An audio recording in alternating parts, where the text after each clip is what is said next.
जळगाव जिल्ह्यात बुधवारपासून गणेशोत्सवाला प्रारंभ झाला असून भक्तांच्या आनंदाला उधाण आले। प्रत्येकासाठी सुखहर्ता दुःखहर्ता असलेल्या गणरायाच्या आगमनाने अवघा जिल्हा बाप्पामय झाला। बाप्पांची मूर्ती घेण्यासाठी प्रत्येक बाजारपेठ भक्तांच्या गर्दीने फुलून गेली होती। सायंकाळपर्यंत मिरवणुका, ताशांच्या तालबद्ध आवाज आणि त्यावर थिरकणारी चिमुकली तसेच तरुण मंडळी यामुळे अवघे वातावरण भक्तिमय झाले होते। जामनेर तालुक्यात गणपती बाप्पा मोरयाच्या जयघोष, ढोल ताशांच्या गजर, तालबद्ध लेझिम पथके, गुलालाची उधळ व गणेश भक्तांच्या मोठ्या उत्साहात श्रींची स्थापना करण्यात आली। बेळगाव तालुक्यात काढण्यात आलेली सार्वजनिक मंडळाच्या गणेश मूर्तीची मिरवणूक सायंकाळी उशिरापर्यंत शहरात विविध मंडळाच्या मूर्तीच्या मिरवणुका सुरू होत्या। चाळीसगाव तालुक्यातील हातगावात मोकाट जनावरांच्या मोठ्या प्रमाणात धुमाकूळ सुरू असून गावालगत असणाऱ्या शेतकऱ्यांचे मका व इतर पिकांचे जनावरे प्रचंड नुकसान करत आहेत। याबाबत हातगाव ग्रामपंचायतकडे मोकाट जनावरांचा बंदोबस्त करण्याबाबत लेखी निवेदन हातगाव ग्रामस्थांसह शेतकऱ्यांनी दिले।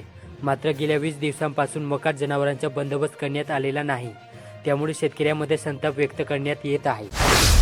एरंडोल तालुक्यातील निपाणे परिसरात बिबट्याचा वावर वाढला असून शेतकऱ्यांच्या पाळीव गुरांवर हल्ले सुरूच आहेत।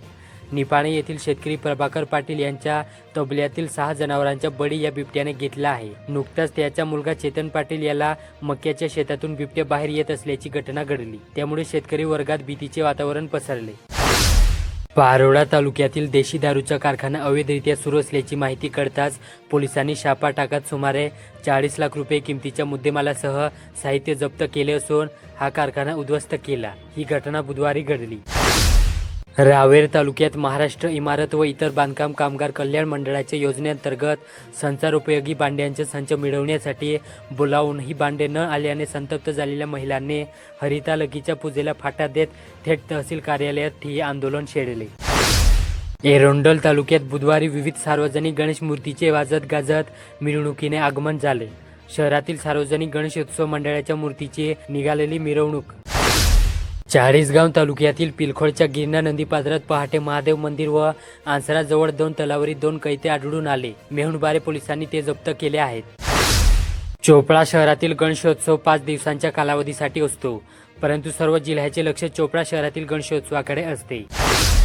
पारोळा तालुका व शहर परिसरातील गणेशोत्सव साजरा करणारी मंडळे, शांतता समिती सदस्य, महिला दक्षता समितीच्या सदस्या, व्यायाम शाळांचे पदाधिकारी तसेच ईद ए मिलाद साजरा करणारे मुस्लिम बांधव यांच्या उपस्थितीत शांतता बैठकीचे आयोजन करण्यात आले।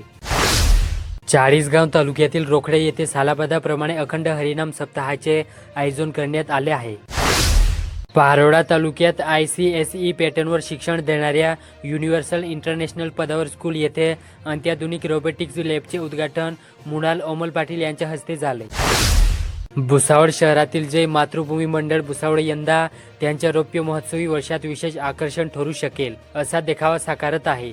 यावर्षी श्री क्षेत्र रामेश्वर येथील स्वामीनाथ मंदिराच्या भव्य प्रवेशद्वाराचे आरास साकारण्यात येत आहे। चाळीसगाव तालुक्यात महानुभाव पंथांचे संस्थापक श्री चक्रधर स्वामी यांनी लोकांना धर्म, भक्ती, समता, करुणा आणि साधेपणाचा मार्ग दाखविला। जातीपातींची बंधने, कर्मकांड यांना विरोध केला। त्यांचे जीवन म्हणजे साधना, सेवा आणि समर्पण यांचे मूर्तिमंत उदाहरण आहे, असे प्रतिपादन अन्न व नागरी पुरवठा मंत्री छगन भुजबळ यांनी येथे बोलताना केले।